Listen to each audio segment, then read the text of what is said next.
Hey guys, it's Tim, and this is Pro Wrestling Unlimited. It is Monday, November 12th, 2018. I'm taking the show solo tonight as Nick's got to work his, as he called it, clock in, clock out job. He's working at least another, I think, 2 hours.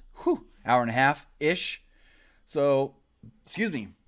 Taking the show solo tonight. Going to talk about tonight's Monday Night Raw. Most of Raw was decent until that end segment. I really liked that end segment. It made Becky Lynch a star. Becky was born tonight. Let's see who is with us here in the live chat. We do got William Grantham, Steve Enblom, Mark Bannon Brown, Sus Shished. I hope I said that. I know I didn't say that right. Henry McKenna Cravala, George Brown, Robert Veloz Jr., Travis Ray, Jeff Guevara. What is going on? Patricia Jackson, Fonzie805, Kristen McNutt, Raw Chico. Raw. Monday Night Raw tonight. Like I said, I thought the show was decent when the show first started. But then it got good. The end segment right there with about 10 minutes left in the show. The show ended up getting good there at the end. I really enjoyed the end of the show. I didn't expect it. I didn't expect the SmackDown, any of the SmackDown roster to invade. I knew they were doing a SmackDown house show tonight, so I was like, they're not going to invade. That's fine. It's all good. But Raw did kick off, as we started up here, Raw did kick off with a battle royal, a tag team battle royal where the winning team, or the winners, would be the captains for Team Raw in the 5 tag team versus 5 tag team match this Sunday at Survivor Series. And the match got going at first, but there was nothing to it because Braun ended up coming down and making all these guys look like geeks. Braun would come down and run through all of them. Braun would come down, run through all of them, and make them all look weak and just bad. He would then say that he's going to sit here, and he wasn't going to chase Baron Corbin anymore. He wanted Corbin to come down to him and get these hands, and out would come Stephanie McMahon. Stephanie would come out, and she said, "I understand your frustration, Braun, but you can't hold Raw hostage." Stephanie tried to talk about Shane winning the World Cup. Didn't really happen. Strowman said that he didn't care about Shane. Stephanie then got into his face, said he better care about Raw at Survivor Series. Strowman said he knows how management looks at him, but he wasn't going to be manipulated by her. He demanded she bring out Corbin. Stephanie knew he was smart, and she had a business proposition. She stated, "You can have anything you want." Raw has been defeated 2 years in a row by SmackDown, and she said that she needs Strowman to lead Raw to victory. Strowman didn't care about her promises. He said he wanted another title match against Brock Lesnar. Stephanie said fine. Strowman also wanted Corbin, and he wanted to pick the stipulation. She also said fine. But if you want Corbin, you cannot touch him till after Survivor Series. So this basically confirms what the SAP Center in San Jose is already advertising for TLC, Corbin versus Strowman. So Strowman said that she better deliver, or he'll go to the WWE headquarters and destroy the whole building. Gonna pull a Brock Lesnar. As Stephanie was about to speak, Ronda Rousey interrupted. Ronda would come down. Stephanie was trying to talk, and she grabbed the mic right out of Stephanie's hand. Rousey said Stephanie couldn't offer her anything to make her more motivated than she already is. She's been waiting for a challenge like Becky Lynch since she got to the WWE, and she can't wait to show the man how it's really done. Rousey looked at Steph and said, maybe I don't have to wait till Survivor Series to prove it, and then Corbin interrupted. $5 super chat donation from Kristen McNutt. It says, Tim, I have a question. Is WWE trying to switch the Authority, Stephanie turning face, and Shane heel? I know they want to turn Shane heel, but I don't know if they're going to turn Stephanie babyface. That, I don't know. I just think Stephanie kind of came off babyface tonight because of what happened at the end of the show with SmackDown invading. So I don't know if that was a babyface turn from Stephanie. Plus, Stephanie's always kind of cowered down, if you want to call it that, to Ronda Rousey. So Corbin came out, wanted to motivate his team, said that they shouldn't be overconfident, looking right at Ronda. Put his hand over her shoulder. She was like, don't touch me, and then flipped him. Braun was just almost too tall for Ronda, though, as when she did that judo throw, he almost landed on his head. Corbin would get back to his feet. As he did, Strowman was standing right behind him, waiting for him, and they got in each other's faces. So Corbin was sitting there jaw-jacking to Strowman. And Stephanie got in the middle and was like, back up, Braun. And Corbin's talking crap, and she looks at Corbin and just goes, shut up. Like, I told him not to touch you, but if you're going to provoke, I'll unleash the beast. I'll unleash the monster. Crowd was super into Strowman here. This is about almost 20 minutes into the show by the time this ended. We went to a break and let us know that Ember Moon will be wrestling Tamina next. Whoop-a-dee-doo. Tamina and Nia Jax were shown bullying some random people backstage. Let's check the chat here for a second.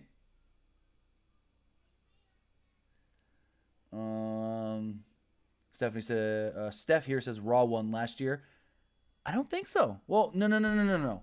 I think what they mean is Raw won, or SmackDown won, as I think SmackDown won more matches than Raw, as far as Raw versus SmackDown. Yes, Raw's men team won last year, but I think, I'd have to go back and check, SmackDown won more of the Raw versus SmackDown matches.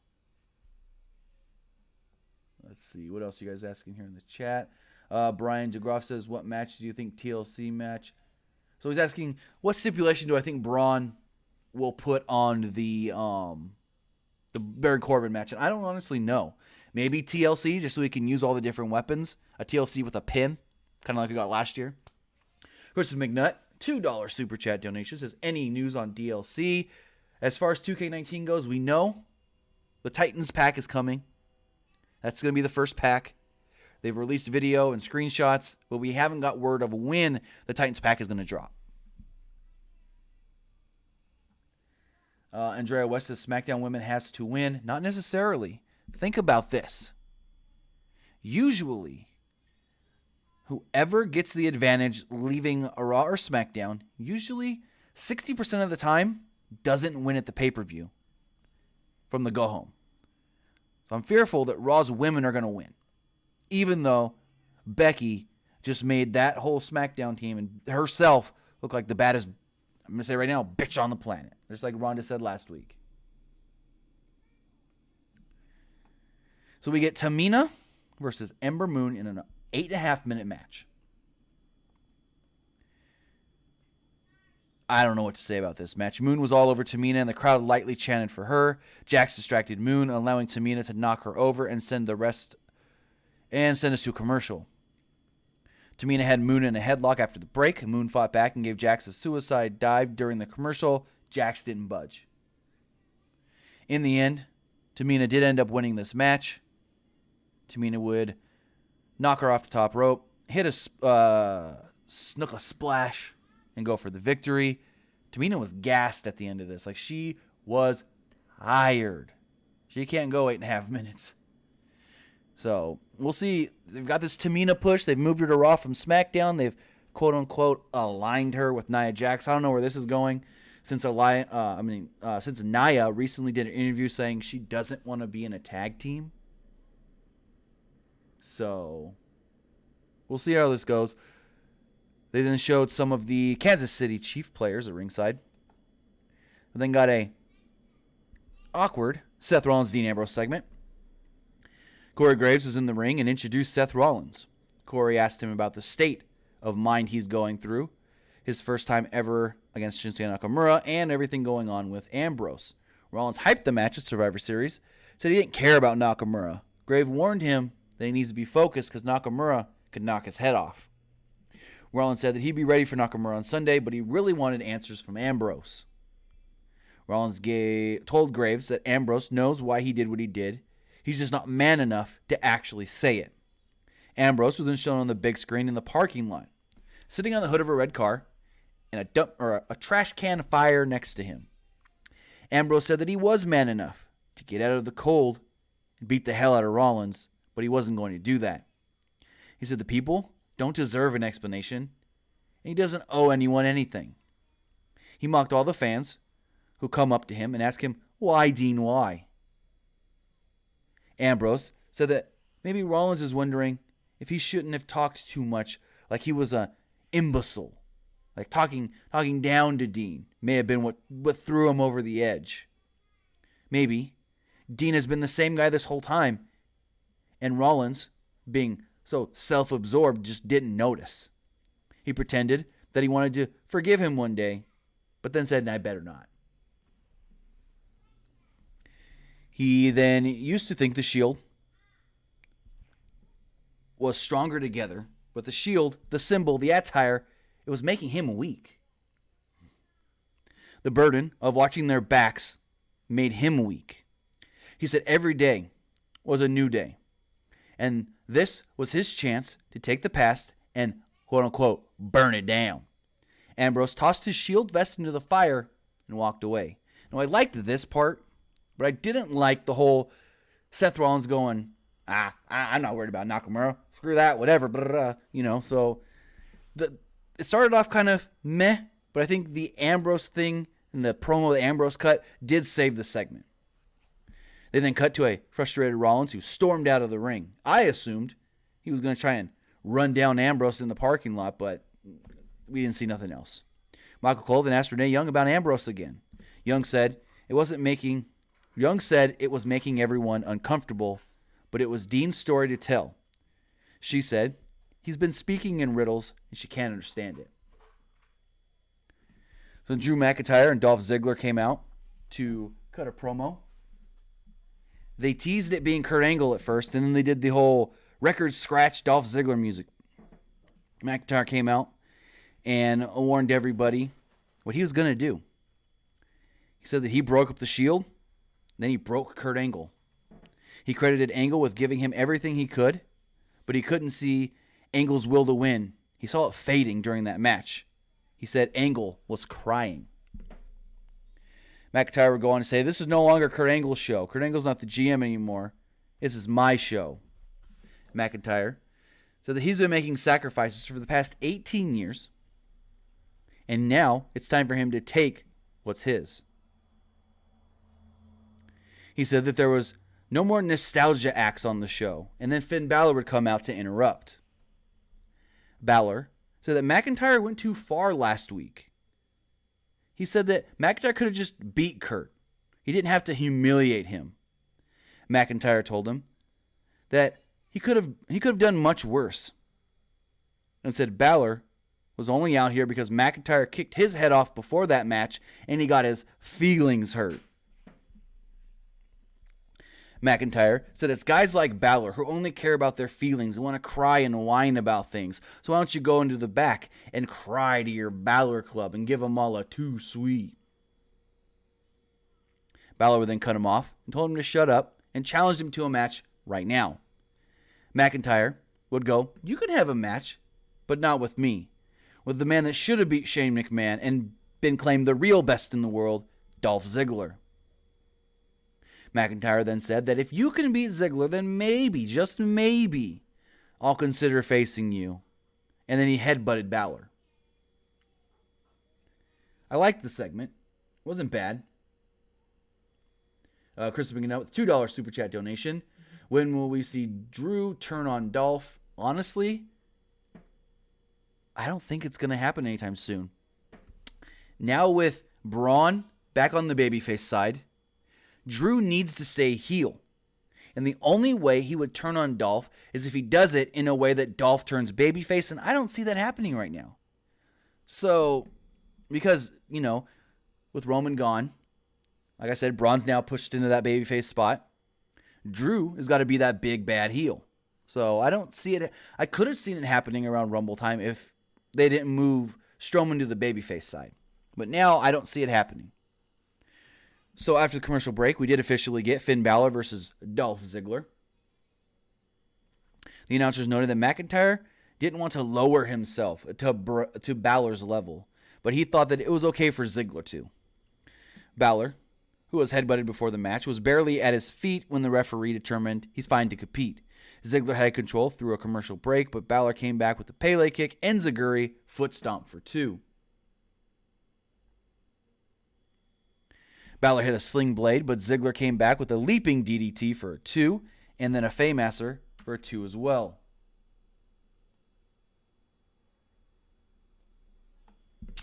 Balor then took out both men with a dive. Balor missed a coup de grace, and Ziggler rolled him up, but Balor countered a roll-up of his own, getting the victory.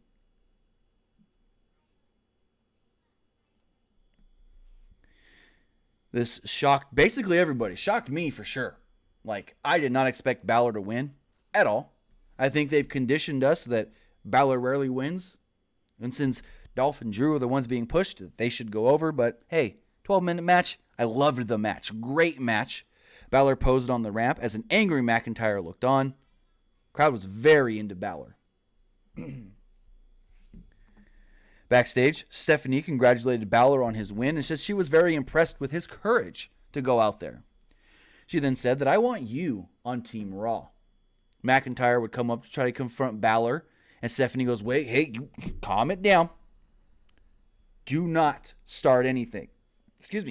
Do not start anything, as you guys are going to be teammates at Survivor Series, and teammates, they're not going to fight on my watch. She tried to motivate all of them, telling Ziggler that he had an opportunity for revenge on Shane and wanted to see McIntyre punish Shane the way he punished Angle last week. She said they were free to tear each other apart, but after the Raw men's team win a Survivor Series. Charlie Caruso would then ask Ronda Rousey about Becky Lynch. Rousey said that she wasn't trying to mock Lynch and her path of how she got here. She just thought that it was ridiculous that Lynch thought she would rip her arm off.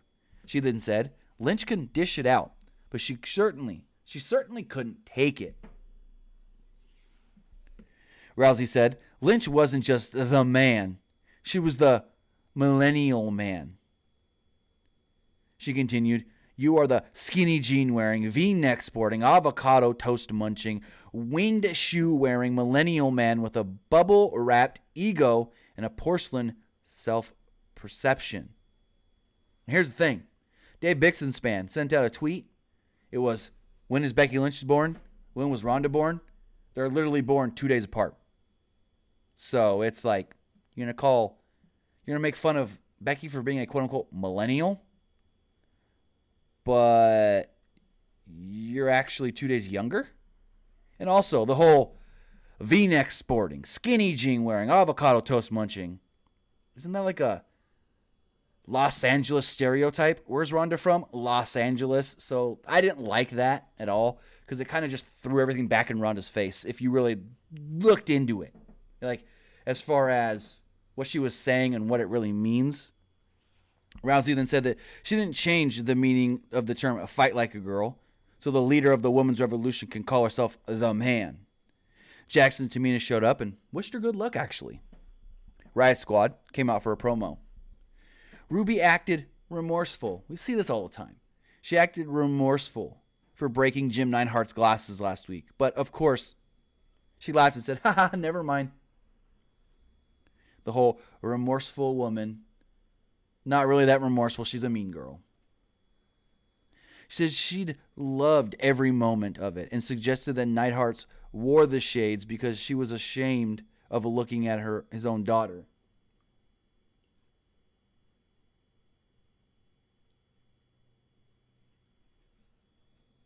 Natty's music would then hit, and she jumped the ring with all three members of the Riott Squad in the ring. Riott Squad got the better of her, though, and finished her off with a heart attack. I didn't like that heart attack. Ruby barely hit her with the clothesline. Barely. So then we got that Battle Royal we were supposed to get at the start of the show. This went 3 minutes, and basically Chad Gable and Bobby Roode won, and they're the quote-unquote team captains. But why do we need team captains for this when it's not like they're going to be choosing their team? Every team that was in that match is in the match, or on Team Raw. So the captains thing here doesn't make sense. I mean, the Raw men's team basically doesn't have a captain. I get the SmackDown men's team having a captain because they picked their team. The Raw women's team, quote-unquote, having a captain manager. She picked the team. But it's like, if you're not going to do anything with the captains acting like captains, like what are they going to do? Do something at Survivor Series backstage where they're pumping up their team? Like, the captain's thing is whatever to me. What we did learn with this, like I said, Gable and Roode are the captains. Also on Team Raw, the Revival, Lucha House Party, the Ascension, and the B Team. Paul Heyman and Brock Lesnar would come out for a promo. The crowd booed, of course. Heyman said congratulations were in order. He congratulated Strowman on being almost unbeatable, and then noted that he was beat by Lesnar after 5 F5s. He also congratulated Strowman on weaseling his way into another title shot. He congratulated most of the SmackDown roster for avoiding a match with Lesnar at Survivor Series. He would then move on to AJ, but before he got started, the crowd chanted for AJ. Heyman said that people chanted for Styles because they thought he had a fighting chance after his efforts last year at Survivor Series. He said that Styles would check into Hotel California on Sunday and told the younger fans in the crowd to Google that reference. Heyman said that there was no one on SmackDown, NXT, or the UFC that could beat Lesnar or take him to Suplex City. Heyman said that it would be Suplex City and F5s for Styles, and Lesnar would be crowned the champion of all champions. Heyman was about to say that this was a spoiler, but before he could finish, he was interrupted by Jinder Mahal and the Singh brothers of all people. Mahal would come down and say that he shouldn't be the champion. He should have been the champion facing Lesnar last year, if you remember. Basically like a week or two before Survivor Series, he lost the title to AJ. Mahal offered to help Lesnar and wanted to help his mantra and help him calm down and get in the right kind of mood before Survivor Series. Heyman wasn't interested. Brock wasn't interested. They didn't want to hear it.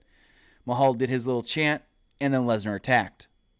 He launched each Singh brother, basically 10 feet in the air with multiple German suplexes, tossed Mahal from the ring. Lesnar then launched Sunil Singh out of the ring onto Mahal, and then gave Mahal an F5 on the floor. Loved a little beatdown, making Brock look like a monster.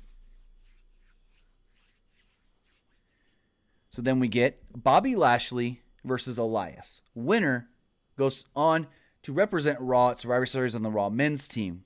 Before the match, they did this god-awful thing they did last week, where they've got Lio Rush out there talking about my man, Bobby Lashley. Like, look at this man. Michelangelo couldn't even build a physique as good as my man. Look at the biceps. Look at the traps. Look at his favorite pose. And then Bobby would bend over and slap his butt. What? Or as the Hurricane would say, what's up with that? Like, what? What?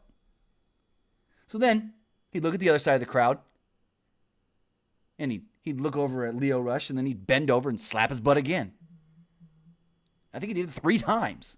Like, what the hell? Finally, they were interrupted by, but when he went to do it for the 3rd time, interrupted by Elias. Elias was on a phone for some reason. He goes, hello, this is Elias. He's on the phone with Child Protection Services, saying that Lashley kidnapped 10-year-old Lio Rush. Lashley cut him off and called him a clown. Elias told Lashley that he sucked and told Rush that he wasn't trying to help him. Elias played on his guitar and the crowd yelled walk with Elias before he got into the ring. They then did a quick match where Elias was thrown out of the ring. Lio Rush was hiding under the ring and he grabbed Elias by the leg so he couldn't get back in the ring. Elias got counted out. Bobby Lashley goes on to Survivor Series. I don't like it. Like, really? I know they don't want to make Elias look bad, but at the same time, they wanted to put Bobby Lashley over with a victory. It was just a very weird. The whole thing was weird with Elias and then Bobby and Leo, and weird as hell. So then, Alexa Bliss would come down. She had Mickie James, Nia Jax, and Tamina with her. Bliss said that her Survivor Series team would be personal, and they would make sure that Raw was the superior brand. Bliss noted that Natalya's not out here, but she is going to be on my team. She had a hard night earlier, so I'm going to give her the due diligence and not have her have to come out here. She then said that I want somebody that's going to put everything aside come Sunday, that's not going to put any emotional attachment into this and only want to do good for Raw. So that's why we're going to have a match, and the winner will join Team Raw. And it was Sasha Banks and Bayley. Basically, match goes 8.5 minutes, and then it ends in a DQ no contest. As Bayley and Sasha Banks are having a pretty good match, they're attacked by Mickie, Nia, and Tamina. I'm like, what? After 8.5 minutes? You couldn't have done this like 5 minutes and then given that end segment a couple of...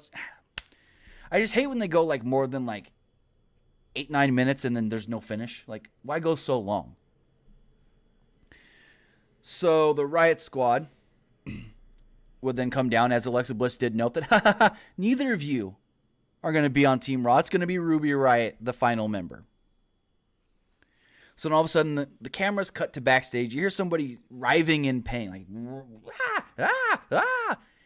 and it's Ronda Rousey. Becky Lynch is on top of her, giving her the disarmor. Officials break it up. So we've got in the ring, Alexa, who gets out of the ring, Tamina, Nia, Mickie, Ruby, Liv, and why am I blanking? Sarah Logan. And Becky comes out. And I think it was Graves was like, this isn't a smart move. Becky coming down here, 7-on-1. This isn't smart, but Becky's the man, so she's not going to back down. And as Becky gets closer and closer and closer to the ring, she goes to jump in the ring. All the women from SmackDown come from behind. You knew it was going to happen once Becky came down, and the Raw women were never looking behind them. Like, they kept looking to the side, looking to the other side, but they never looked behind them. So they're all fighting in the ring, and there's a spot where there's like 2 women fighting in one corner, 2 women fighting in another corner, 2 women fighting in a third corner, and Becky's in the middle of the ring. And then all of a sudden, Becky's laying on the mat. Becky gets up, and you see blood coming out of her nose. I don't know who Nia was in the corner with, but Nia was throwing punches at somebody, and I think maybe Nia like pulled her arm back. Maybe. This is just me speculating on what I kind of saw, because you don't really see what happens. I think Nia went to pull her arm back to throw a punch, and Becky was right behind her and maybe caught her with an elbow. I don't know for sure, but maybe caught her with an elbow. Becky, bloody mess. Her nose looked like it was shifted to the right. I think she had a cut under her left eye. And she doesn't even stop. She gets her wits about her, gets up, and Ronda comes out. Ronda comes down to the ring, starts throwing women around, and then Becky hits her with a steel chair. Becky, a bloody mess still. Blood just pouring out of her nose. Beats up Ronda Rousey. Finally, the Raw women retreat through the crowd. Ronda's just doing her Ronda face, but even more mad than ever. And Becky's up at the top of the ramp like, what, posing and talking crap down to Ronda Rousey in the ring. And Becky just, this whole crowd was Becky. Like, Ronda may get booed at Survivor Series. Because tonight, Becky was made. No. Mark Bannon Brown, no. They're not allowed to blade. Becky did not blade. Not one bit. You don't blade from your nose. You don't blade right under your eye. If you're going to blade, you blade forehead. And she wasn't bleeding from her forehead. She was bleeding from her nose and the side of her nose right under her, I think, left eye. Becky did not blade. But Becky, boy, did she come off like just a ruthless, bad ass. Like, there's not much more to say about that. She's just standing up there on the ramp, or not on the ramp, but at the top of the stairs to get out of the arena through the crowd for about 3 minutes, just yelling back, 2 minutes maybe, yelling back down at Ronda, wiping the blood. Her hands are covered in blood now, and Ronda's just in the ring. And then you cut backstage. And Stephanie and Corbin are there, and Stephanie's like, how did this happen? What is this? And Corbin's like, I don't know. Where was security? Where was our security? And Stephanie just goes, aren't you the acting general manager? Shouldn't you known something like this could have happened? You should have been more prepared. And that's how Raw ends. With Stephanie being mad at Baron because as the general manager, this has happened in the past, the Raw before Survivor Series. So maybe you should have done some thinking and thought to heighten security to not let this happen. So now I'm interested to see, because she said, what are you going to do to rectify this, Baron? Corbin, what are you going to do to make this right? So maybe if I'm fantasy booking this, the men are now going to show up on SmackDown tomorrow. Maybe. I don't know if that's going to happen, since now we're kind of expecting it. WWE likes to do what we don't expect. So we'll see. That was Raw. Like I said, a decent show till the end, where it just, all hell broke loose. Becky was pretty much made tonight. Becky's the biggest star in WWE now. Yeah, it's going to do it. We'll be live again tomorrow, following SmackDown Live at 7:30, maybe closer to 8 p.m. Eastern, maybe around the same time. We'll play it by ear. I'll let you guys know exactly when we're going to go live. You can follow me basically everywhere at Timmy Buddy. You can follow us right here on YouTube, on Twitter at PWUnlimited, Facebook.com/Pro Wrestling ULTD, and also follow our friends over there at Fightful, Fightful.com, and the Fightful YouTube channel.